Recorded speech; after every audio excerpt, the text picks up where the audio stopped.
Alors, Ah, ça filme. Attendez, je préviens les élèves, vous c'est seconde A, c'est bien ça. Oui. Attendez, je lance La vidéo. nouvelle réunion, commencer une réunion. Oh, s'il vous plaît, et commencez pas. Connexion. C'est le médecin comment c'est lui.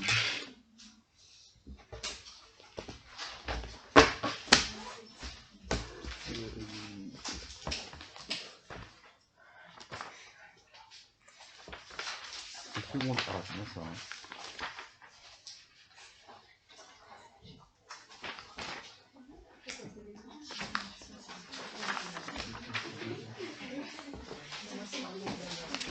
Je vais pas vous noyer dans la classe. Comment? Je vais pas vous noyer dans la classe. Non, non, ça va. Monsieur, est-ce que les notes de la dissertation sont sur votre note? Bah, oui, oui, je les mets, effectivement. Est-ce que j'ai une bonne note? C'est égal plus de 7. Ah oui, parce que j'espère pas plus. Pour l'instant, je n'ai pas corrigé tout le monde. Alors, on va commencer le cours par distribuer le texte. Je tourne mal. C'est bête que je peux les voir. Alors, attendez. Regardez pour moi. Hop. Ouais. On va mettre un petit papier. Voilà.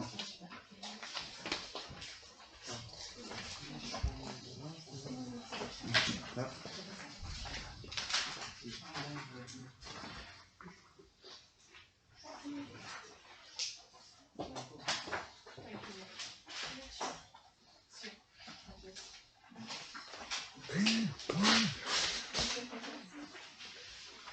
Il va y avoir le groupe A là-dedans. Eh les gars. On la texte là. Non, je ne l'ai pas donné. Eh Thomas. Comment tu... Alors. Est-ce que... Ah, juste alors, qu'est-ce qui se passe? J'ai eu du monde. Tous les deux là. On fait une réunion pour le groupe A. Le groupe A est dans le téléphone. Il y a de la place là. Oui, on entend. Alors, c'est bon. Comme la vie. Les personnes en attente. plein de Alors, oh, s'il te plaît, Guillaume. Donc, on va commencer ce texte-là. Donc, est-ce que vous avez pu suivre d'abord les cours normalement en visio? Ça allait à peu près? C'est compliqué? Qui a eu des difficultés? C'est que j'ai pas pu, moi, d'une. À chaque fois que j'avais de la connexion, je pouvais pas l'ouvrir, il y avait trop de monde. Et sinon, j'avais pas de connexion. Ouais, t'as pu quand même revoir le cours après le soir? Bah, je vais voir ce soir du coup. Et voilà. Ah, c'est faut pas traîner, hein. Oui. Mais il est où le lien de votre chaîne pour que je puisse sortir ça après WhatsApp? Ah! Non, le lien de la chaîne, c'est faut le mettre sur le groupe. YouTube Bertrand Pilot. C'est mon nom, prénom. Tu vas sur YouTube, tu tapes Bertrand Pilot, tu arrives sur des vidéos que j'ai déjà mises, et là, tu as la date du cours du, donc c'était lundi, on était le 15, je crois, un truc comme ça. Tu as cours du 15-11, première heure, deuxième heure. Voilà. Et donc, tu peux suivre, tu peux revisualiser comme ça le cours directement. Je les laisserai 8 jours, et après, je les supprime. Au fur et à mesure, c'est ma chaîne privée. Hein. Je le fais en attendant d'avoir une autre possibilité via Pronote, mais pour l'instant, je ne peux pas. Donc bon, c'est perso, je suis désolé, mais c'est mieux que rien. Excusez-moi, il y a encore des personnes en salle d'attente.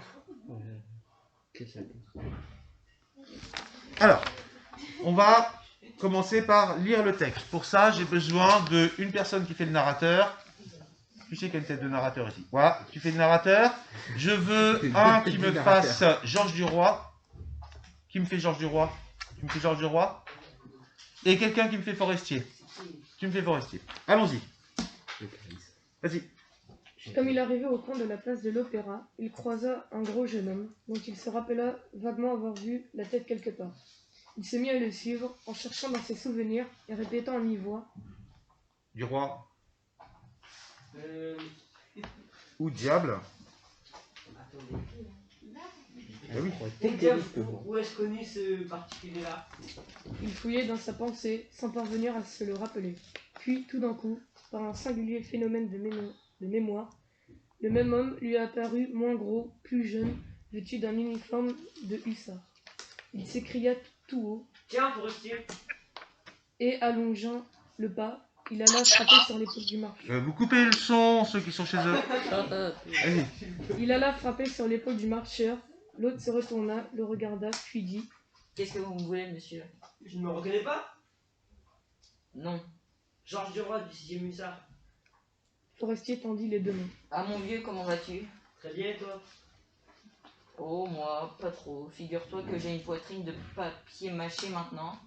Je tousse 6 mois sur 12, à la suite d'une bronchite que j'ai attrapée à Bougival, l'année de mon retour à Paris. Voici 4 ans maintenant. Tiens, tu as l'air solide pourtant. Et Forestier, prenant le bras de son ancien camarade, lui parla de sa maladie, lui raconta les consultations, les opinions et les conseils des médecins, la difficulté de suivre leur avis dans sa position. On lui ordonnait de passer l'hiver dans le Midi, mais le pouvait-il? Il était marié et journaliste, dans une belle situation. Je dirige la vie politique et la vie française. Je fais le Sénat au salut et de temps en temps des chroniques littéraires pour la planète. Voilà, j'ai fait mon chemin. Duroy, surpris, le regardait. Il était bien changé, bien mûri. Il avait maintenant une allure, une tenue, un costume d'homme posé, sûr de lui, et un ventre d'homme qui dîne bien. Autrefois, il était maigre, mince et souple, étourdi, casseur d'assiettes, tapageur et toujours en train. En 3 ans, Paris en avait fait quelqu'un de tout autre, de gros et de sérieux, avec quelques cheveux blancs sur les tempes, bien qu'il n'eût pas plus de 27 ans. Forestier demanda. Où vas-tu? Duroy répondit. Nulle part, pas un tour à l'entrée. Eh bien, veux-tu m'accompagner à la vie française où j'ai des épreuves à corriger? Puis nous irons prendre un boc ensemble. Je te suis. Et ils se mirent à marcher en se tenant par le bras, avec cette familiarité facile qui subsiste entre compagnons d'école et entre camarades de régiment. Qu'est-ce que tu fais à Paris? Dit Forestier. Duroy haussa les épaules. Je crève de ça tout simplement. Une fois mon temps fini, j'ai voulu venir ici pour faire fortune, ou plutôt pour vivre à Paris. Et voilà 6 mois que je suis employé au bureau de chemin de fer du Nord, à 1500 francs par an, rien de plus. Forestier murmura. Bigre, ça n'est pas grave. Je te crois, mais comment veux-tu que je m'en tire? Je suis seul. Je ne connais personne, je ne peux me recommander à personne. Ce n'est pas la bonne volonté qui me manque, mais les moyens. Son camarade le regarda des pieds à la tête, un homme pratique qui juge un sujet, puis il prononça d'un ton convaincu. Vois-tu, mon petit, tout dépend de l'aplomb ici. Un homme un peu malin, plus facilement muni. Ah non, c'est toujours... Continue. Un homme un peu plus malin devient plus facilement ministre que chef de bureau. Il faut s'imposer et non pas demander. Mais comment diable n'as-tu pas trouvé mieux qu'une place d'employé au Nord? Duroy reprit. J'ai cherché partout, je n'ai rien découvert, mais j'ai quelque chose en vue en ce moment. On m'offre d'entrer comme écuyer au manège pèlerin. Là, j'aurai au bas mot 3000 francs Forestier. Ah non, mince. Forestier s'arrêta net. Ne fais pas ça, c'est stupide. Quand tu devrais gagner 10 000 francs, tu te fermes l'avenir d'un coup. Dans ton bureau, au moins, tu es caché, personne ne te connaît, tu peux en sortir. Si tu es fort et faire ton chemin. Mais une fois écuyer, c'est fini. C'est comme si tu étais maître d'hôtel dans une maison où tout Paris va dîner. Quand tu auras donné des leçons d'équitation aux hommes du monde, ou à leurs fils, ils n'auront plus s'accoutumer à te considérer comme leur égal. Il se tut, réfléchit quelques secondes, puis demanda. C'est qui? Forestier. Et tu bachelier? Non, j'ai échoué 2 fois. Ça ne fait rien, du moment que tu as poussé tes études jusqu'au bout. Si on parle de Cicéron ou de Tibère, tu sais à peu près ce que c'est? Oui, à peu près. Bon, personne n'en sait davantage, à l'exception d'une vingtaine d'imbéciles qui ne sont pas fichus de se tirer d'affaire. Ce n'est pas difficile de passer pour fort. Va. Le tout est de ne pas se faire pincer en flagrant délit d'ignorance. On manœuvre, on esquive la difficulté, on tourne l'obstacle, et on colle les autres au moyen d'un dictionnaire. Tous les hommes sont bêtes comme des oies et ignorants comme des carpes. Alors, que peut-on dire de ce passage? Oui. C'est le moment de rencontre Forestier. Oui, effectivement, c'est la rencontre entre Georges Duroy et Forestier. Est-ce qu'elle est importante, cette rencontre, dans l'économie générale du récit? Oui, elle est absolument fondamentale. Qu'est-ce que va générer cette rencontre dans le récit, dans la narration? Oui. Bah, Georges du Roi va se faire accepter à la vie française. Voilà, c'est pour du roi un moment pivot dans sa vie. Jusqu'à présent, là, on apprend qu'il travaille donc au nord, c'est-à-dire gare du Nord. Il travaille à la gare, hein, il travaille dans un bureau à ce qu'on appelle aujourd'hui la SNCF. Et effectivement, il a un petit salaire, il semble relativement peu aisé finalement. Un petit fonctionnaire avec un petit salaire. Qu'est-ce qu'on peut dire d'autre? Comment sont présentés les personnages ici? Oui. Que Forestier il est devenu très aisé depuis 3 ans. Oui, effectivement. Rechercher les éléments qui nous montrent comment a évolué Forestier ces dernières années. Cherchez-les dans le texte.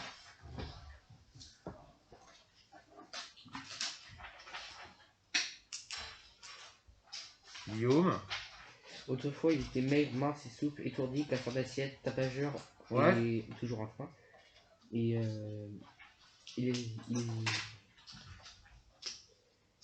il avait maintenant une allure, une tenue, un costume d'homme posé, sûr de lui et un ventre d'homme qui désire.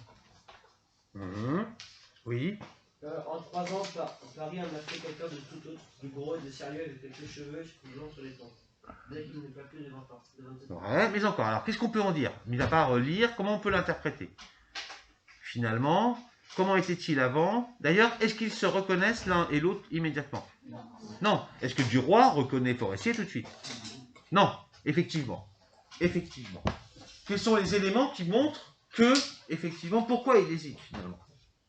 Il fouillait dans sa pensée sans parvenir à se le rappeler. Croise quelqu'un, ah oui, lui je l'ai déjà vu quelque part. Puis tout à coup, par un singulier phénomène de mémoire, le même homme lui apparut moins gros, plus jeune, vêtu d'un uniforme de hussard. Comment on peut l'interpréter? Pourquoi montrer un tel changement chez une personne ici? Quelle est finalement l'intention de l'auteur? Oui? Pour montrer le changement qu'il y a eu. Ouais, pour montrer le changement. D'accord. Et on peut parler, est-ce que c'est un changement important? Ben oui. Si on fait le portrait de Forestier avant, Forestier maintenant, est-ce qu'on a l'impression que c'est le même homme? Complètement différent. On peut parler donc finalement, d'un personnage qui s'est métamorphosé. Oui, on a vraiment une métamorphose. On a vraiment une métamorphose de la personne, du personnage de Forestier. Comme on peut le voir, hein, si on fait un tableau, on pourrait s'amuser à faire un tableau ici de comment il était avant, comment il est après. On verrait finalement que on a deux personnes qui ne se ressemblent absolument plus, ni physiquement, ni psychologiquement. Vous comprenez? Avant, il était casseur d'assiettes. Ça veut dire quoi, casseur d'assiettes? Oui. Maladroit. Oui, maladroit, tout simplement. Tapageur. Oui. Il aime bien faire la fête. Tu aimes bien faire la fête, effectivement. Mais encore, bien faire la fête, oui. Quoi d'autre? Bon. Alors, déjà, on peut voir que ici, encore quelqu'un, c'est Coralie. Comment on peut voir ici, comment est organisé finalement ce texte? On peut voir qu'on a une alternance entre partie narrative, entre narration et alternance entre narration et dialogue.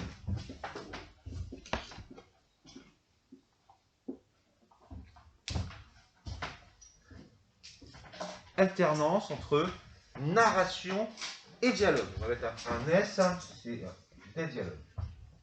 Alternance entre partie narrative et dialogue. Est-ce qu'on apprend des choses sur l'un et l'autre que dans les dialogues? Tiens, on va faire un jeu. Vous allez me lire ce texte en ne lisant que les parties narratives. en vous posant la question, est-ce que c'est réellement le narrateur qui raconte l'histoire, ou est-ce qu'on est dans la tête d'un des personnages? Et est-ce que finalement, ça n'aurait pas pu être mis en dialogue? Vous comprenez ce que c'est? Ça va?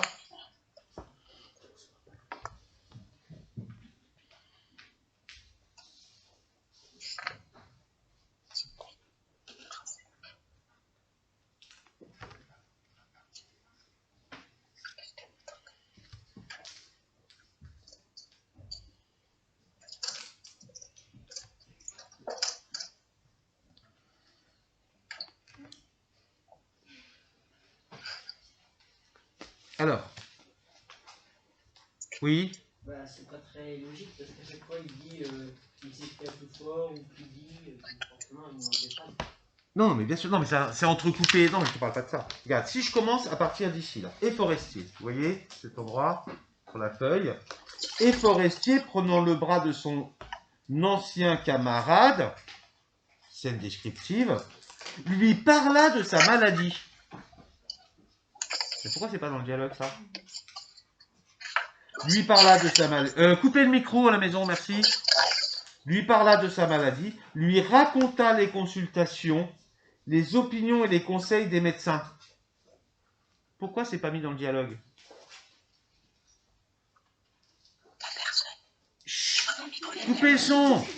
Je vais regarder le nom des participants et je vais coller. Alors, j'ai les noms. Moi, j'ai le droit de parler, ça va. Coralie, tu fermes ton micro. Là, j'ai un nom.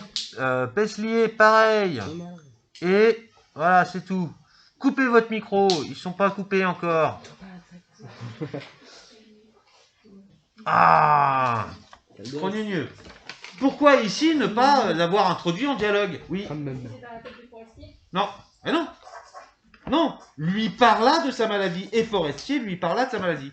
Forestier parla de sa maladie à Duroy. Pourquoi ne l'avoir pas mis dans le dialogue ici? J'ai la raison toute bête, hein. Oui. Parce qu'on n'est pas dans ce set. Oui, donc je suis bien d'accord. Mais pourquoi?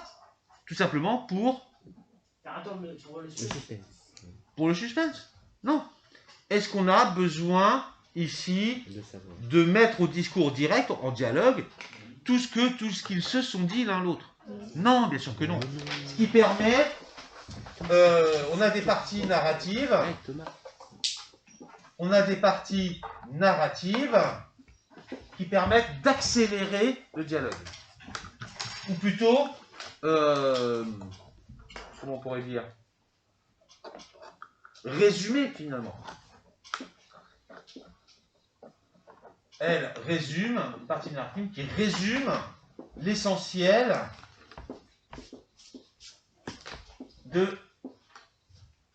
du dialogue.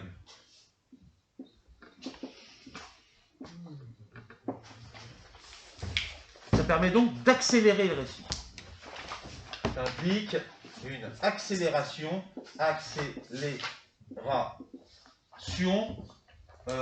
du moment, si vous voulez. Est-ce qu'on a besoin de savoir en quels termes Forestier a parlé de sa maladie à Georges Duroy? Non, bien évidemment. Maintenant, si on revient sur ce passage-là, il y a des éléments qui sont extrêmement importants.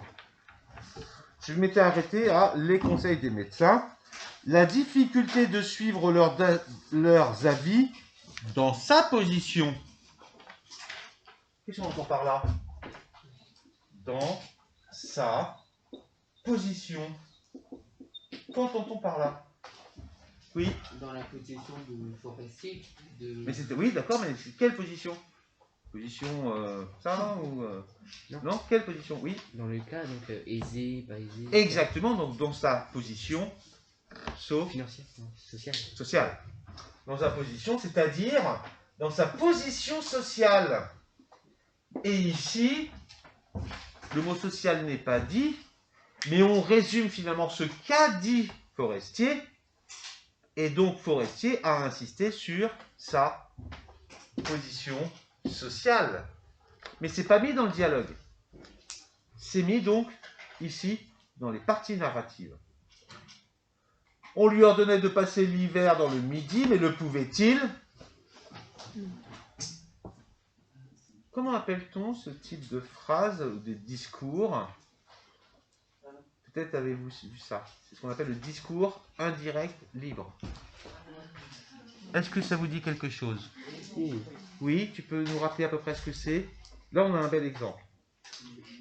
C'est un discours, le discours indirect libre. Donc, dans la partie narrative, on a un discours indirect libre. C'est en fait un peu comme un mélange entre le discours direct et le discours indirect. C'est-à-dire que ça restera indirect, d'accord?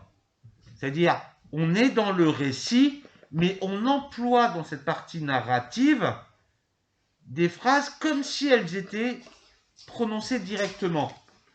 Mais le pouvait-il? On s'imagine qu'il aurait dit « Mais est-ce que je le peux ?» par exemple. Regardez, si je relis cette phrase au discours direct, ça donnera « On m'a ordonné de passer l'hiver dans le Midi, mais le puis-je? Je suis marié et journaliste dans une belle situation. » Là, ça serait au discours direct. Vous comprenez? Mais on garde tous ces éléments-là comme au discours direct, mais on le transforme au discours indirect. Si je le mettais au discours indirect simple, normal, ça donnerait « On lui ordonnait de passer l'hiver dans le Midi, mais il ne le pouvait pas. Il était marié et journaliste dans une belle situation. » Vous comprenez? Donc cette partie « mais le pouvait-il » point d'interrogation, c'est un petit peu comme on garde, si vous voulez, ces notions de ponctuation et de façon de parler du discours direct. Compliqué? Pas simple, hein, pas forcément très simple. En tout cas, ça permet d'accélérer ici le récit. On s'arrêtera sur la dernière phrase. Maintenant, il est marié. Est-ce que c'est important? Bah oui, Oui, pourquoi? pour montrer sa situation. Comment? Pour montrer sa situation. Qu'il a une situation maritale, il a une vie affective stable. À qui on pense immédiatement, par comparaison, ici, à Sa femme. du Ah, roi. merde. Oui, s'il est marié, il a une femme. Mais on pense à du roi. Finalement, il a tout ce que Du roi. du roi cherche. Il est marié, journaliste. Est-ce que c'est quelque chose d'important, journaliste? Oui, oui. Je vous rappelle que, mais ça on verra ça en cours, notamment un cours un peu plus exprès, c'est l'époque où le journalisme commence à cette époque-là. Auparavant, jusqu'à la Révolution française, les journaux n'existaient pas. La presse indépendante n'existait pas. Elle n'existait pas. C'est-à-dire qu'il n'y avait que les informations d'État du gouvernement. C'est à partir de la Révolution française que la liberté de la presse est apparue. Et encore, ça n'a pas été simple après, au début du XIXe siècle, notamment sous la Restauration. Et cette volonté d'avoir une liberté de la presse a été très débattue et même violemment combattue entre les rois de la Restauration, Louis XVIII, Charles X et comment il s'appelle Charles X et Louis-Philippe, avec finalement ceux qui étaient plus pro-républicains pour des questions justement de vous savez très bien que la liberté de la presse, on en parlait par rapport à cette question de Charlie Hebdo, etc. Est-ce que c'est quelque chose d'important, la liberté de la presse? Oui, parce que c'est la liberté d'opinion, la liberté de dire ce que l'on pense, d'un point de vue politique.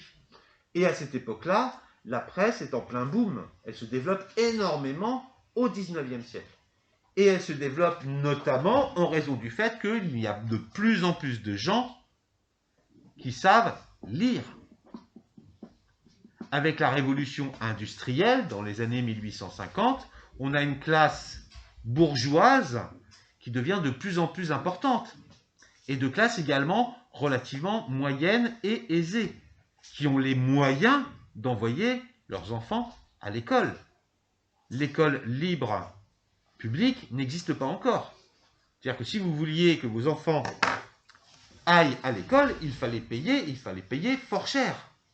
C'était très cher. Aujourd'hui, est-ce que vous payez à l'école? Des fois, ça dépend. Ah, vous payez la cantine, oui. Peut-être pas non plus t'acheter des fringues, hein, faut pas exagérer. Non, non, mais bien sûr, Guillaume. Vous payez, bien sûr, vous payez votre repas, bon, ça c'est un peu normal. Mais encore, est-ce que vous payez votre repas au même prix que vous devriez le payer normalement? Non, il y a des aides. Même pour la nourriture, vous avez des aides. Est-ce qu'à la fin du cours, vous allez tous me donner une enveloppe avec mon salaire du cours? C'est dommage. Mais non, bien sûr que non. Je suis payé par l'État. Et même dans les établissements qu'on appelle privés, sous contrat, les professeurs sont payés par l'État. Il n'y a que les bâtiments, etc., qui sont à la charge. Et c'est pour ça que les écoles privées sous contrat sont très peu chères en France. Les écoles réellement privées hors contrat, ça coûte un bras. Ça coûte un bras. Ça coûte même extrêmement cher.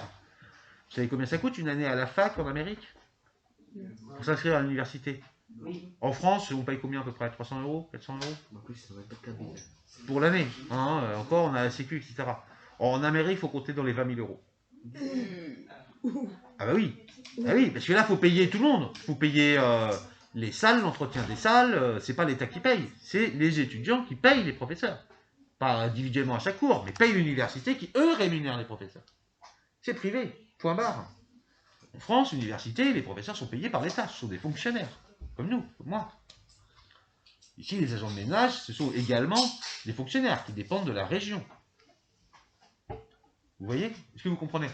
Voilà. Donc, on est dans ce cas de figure-là. À cette époque-là, il y a quand même de plus en plus de gens qui ont les moyens d'envoyer leurs enfants à l'école. Et peu après, à la fin du 19e siècle, est créé par Jules Ferry, donc, le ministère de l'Instruction publique avec l'école obligatoire et gratuite pour tous. Donc, on est sur un développement de la presse extraordinaire à l'époque. Donc, marié, journaliste, c'est une situation extrêmement importante, mais il y a marqué quoi juste après? Journaliste dans une belle situation.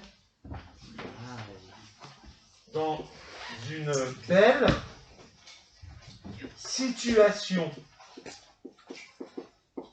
Donc on a bien, il est marqué 2 fois dans sa position, dans une belle situation, ce qui nous montre bien, ici, je baisse un peu pour pouvoir avoir tout, ce qui montre bien ici que Forestier se présente lui-même, même si c'est des discours rapportés, il se présente lui-même comme quelqu'un qui a réussi, qui a gravi l'échelle sociale,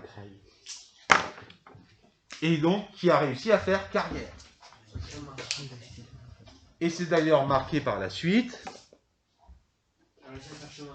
Voilà, exactement. Mais c'est après, on va continuer. Après, on retourne au discours direct. Je dirige la politique à la vie française. Comment vous le comprenez ça, Guillaume, s'il te plaît? Je dirige la politique à la vie française. Est-ce que c'est français? Je dirige la politique à la vie française. Oui, c'est français, mais est-ce qu'on comprend immédiatement de quoi il parle? Non. Oui. Il parle des articles politiques. Voilà. Il parle finalement de façon très précise, concise, comme si tout le monde était capable de comprendre. C'est donc ici ce qu'on appelle un jargon professionnel.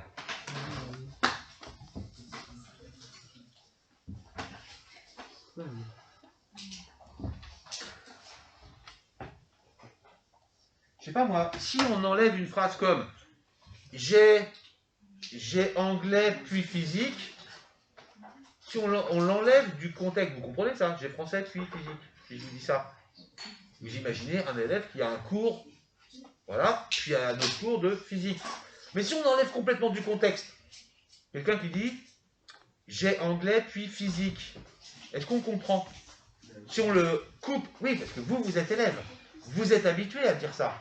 Mais pour quelqu'un qui est complètement sorti de l'école et pour qui c'est bien loin tout ça, il comprendra quoi? J'ai anglais, puis physique. Est-ce qu'il comprendra tout de suite, immédiatement? Non, on est là sur du jargon. C'est des métiers. On est là sur un jargon professionnel. Oui. Comment? Oui. Oui. On est là sur un jargon professionnel. Je dirige la politique, c'est-à-dire les articles les pages qui parlent de politique dans le journal qui s'appelle La Vie française. Vous comprenez? Je fais le Sénat au salut. Il fait le Sénat au salut. Pareil, est-ce qu'on comprend immédiatement? Non. Donc maintenant, si on essaye de comprendre ce qu'il dit, toujours on utilise un jargon journalistique. Je dirige le Sénat au salut, ça veut dire que... Ou c'est je dirige, non, après? Je fais le Sénat au salut. Donc si on procède de la même façon, je fais le Sénat, on comprend que il s'occupe des hommes politiques du Sénat, des sénateurs, oui, des décisions qui sont prises dans la Chambre, etc. Où ça? Au salut, c'est-à-dire dans un journal qui s'appelle Le Salut. Oui, on est bien encore sur du jargon ici. On est bien ici sur du jargon strictement technique. Je fais le Sénat au salut. J'en suis où? Et de temps en temps, des chroniques littéraires pour la planète. Des chroniques littéraires, c'est-à-dire des chroniques. Oui, des petits textes, mais chroniques, chronos. Ouais, relatives au temps, c'est-à-dire ce qu'on appelle des chroniques finalement. Oui, c'est ça. On dit, cette semaine, par exemple, chronique, cette semaine sont sortis tel livre, tel livre, tel livre, tel livre. En littérature, des chroniques. Voilà. Chronique, hein, je veux dire, il s'est passé ça cette semaine. Il s'est passé ça telle autre semaine. D'accord? Qui est relatif donc au temps. Je fais des chroniques littéraires pour la planète. On nous parle encore d'un autre journal. On a donc un journaliste qui travaille pour 3 journaux, mais surtout, il est directeur de rédaction dans le domaine politique au journal La Vie française. Est-ce que c'est directeur? Est-ce que c'est diriger, hein, donc être directeur? Est-ce que c'est une position importante? Oui, bien sûr. C'est lui qui a sous ses ordres tous les gens, tous les articles, tous ceux qui écrivent des articles politiques ici. Et d'ailleurs, il va réussir à faire embaucher Georges Duroy, qui va devenir journaliste, mais sous les ordres de Duroy, de Forestier. Voilà, j'ai fait mon chemin. On a ici une métaphore, faire son chemin, qui est mis pour... Il a réussi sa carrière. Il a réussi à faire son trou dans le domaine du journalisme et avoir donc une place privilégiée. Comment réagit par la suite Duroy? Allez, je vous laisse relire le paragraphe d'après, essayez de l'analyser. Les 2 paragraphes suivants, vous essayez de les analyser et de bien comprendre ce qui est dit.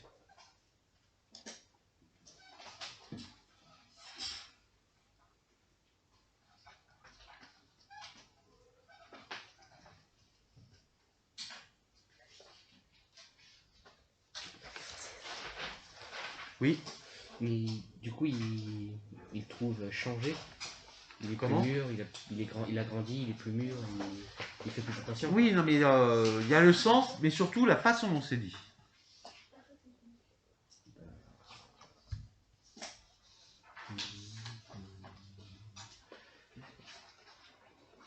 À travers les yeux de qui voit-on cette partie narrative, à votre avis? Pourquoi? Pourquoi? C'est Duroy qui compare. Comment? C'est Duroy qui compare à lui avant. Oui, mais surtout, quels sont les éléments qui montrent les liens qui les unissaient et comment ces liens évoluent-ils? Oui? Il était bien changé. Oui, il était bien changé, d'accord, etc. D'accord. Oui. Mais surtout, sur quoi s'arrête-t-il? Bien mûri. Il avait maintenant une allure, une tenue, un costume d'homme posé, sûr de lui, et un ventre d'homme qui dîne bien. Qu'est-ce qu'il remarque surtout? Comment? Il est riche. Oui, il remarque principalement les signes extérieurs de richesse.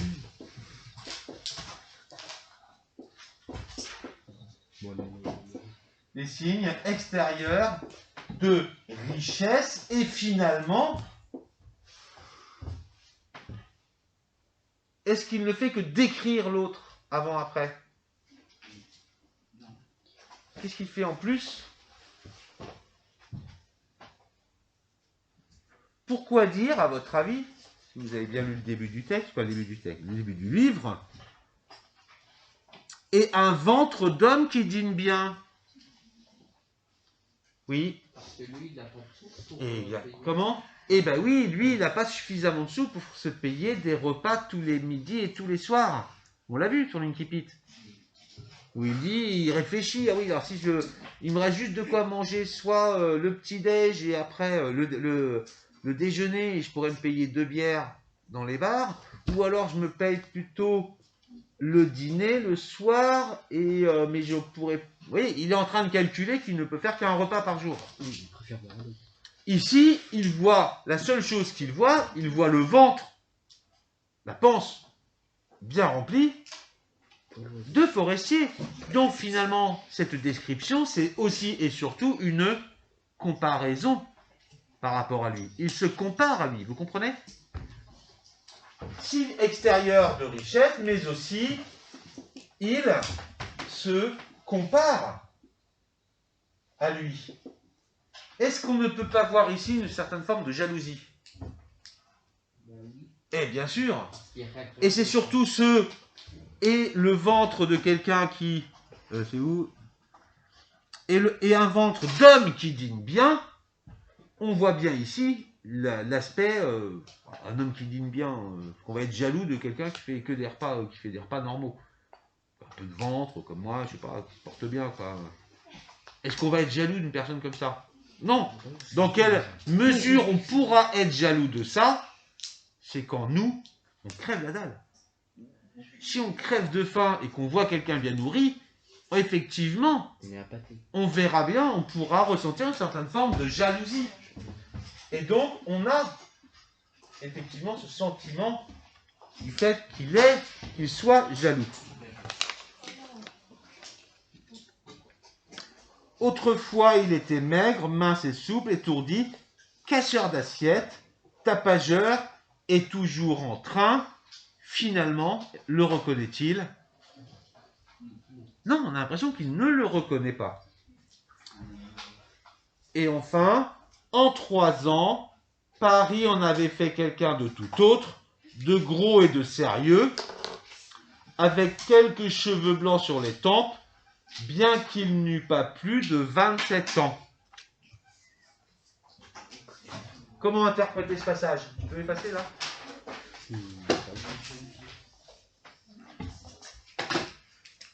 Paris en avait fait.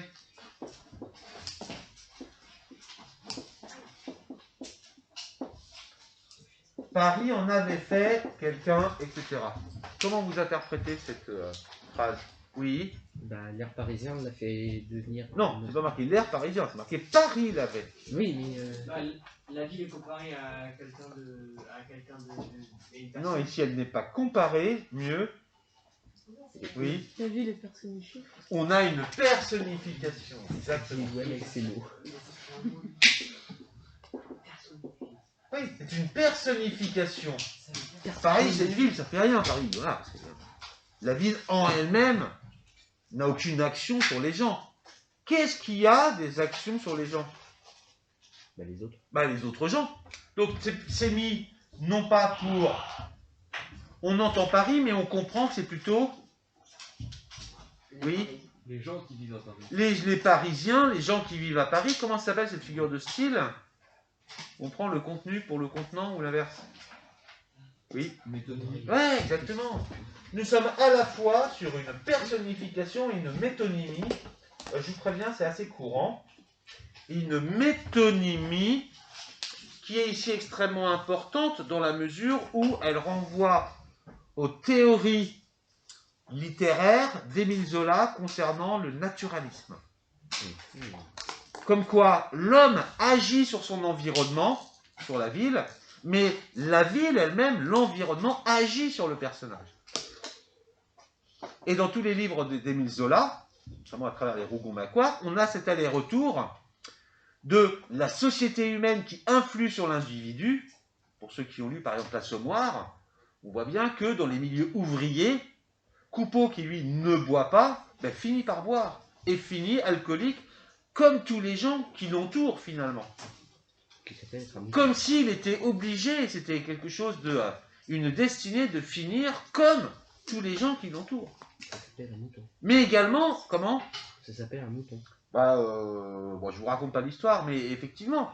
Et c'est comme si finalement on ne pouvait pas échapper au monde qui nous entourait. Mais à la fois, on peut quand même agir sur le monde qui nous entoure. Vous comprenez?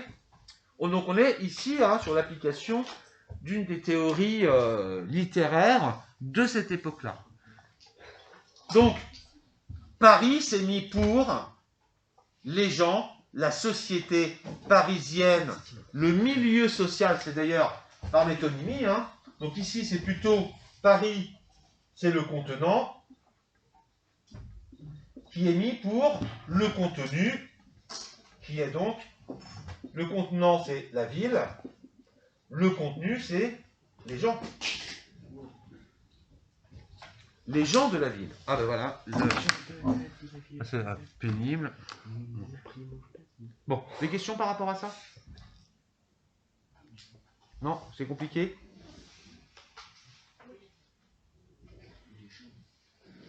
Est-ce que c'est vrai d'ailleurs? Est-ce qu'on est influencé par le monde qui nous entoure? Bien sûr, mais est-ce que nous-mêmes, nous pouvons influencer le monde qui nous entoure? Ah oui. Oui, bien évidemment.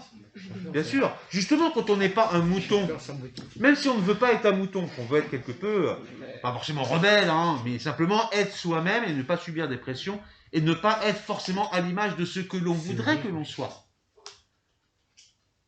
Est-ce qu'on n'est pas quand même, dans notre société, influencé directement? Bien sûr. Mais pouvons-nous influencer le monde qui nous entoure? Bien sûr. Et est-ce facile d'influencer le monde qui nous entoure? Il suffit de savoir faire. Non. Donc ici, on a cette idée-là qui est absolument fondamentale. Et finalement, c'est le milieu social de Forestier qui l'a fait directement métamorphoser. D'un jeune soldat aventureux, bagarreur, maladroit, tapageur, comme c'est dit, toujours en train, donc toujours partant pour faire des bêtises, en gros, qui devient quelqu'un de gros et sérieux. Est-ce que ça va ensemble forcément, gros et sérieux? C'est quoi? Non, mais ici, on comprend bien l'image que a Georges Duroy, c'est l'idée que on a bien quelqu'un qui est qui a un crève la faim, Duroy, qui pour lui associe la bourgeoisie avec une certaine corpulence, une certaine opulence, une certaine richesse, et tous les signes extérieurs qui vont avec, le costume, etc. Bon, des questions par rapport à ça? Donc, on se revoit en AP vendredi. Ok, vous n'oubliez pas le texte? Tous en matière. Vous pouvez ranger vos affaires. Oui, je suis ok.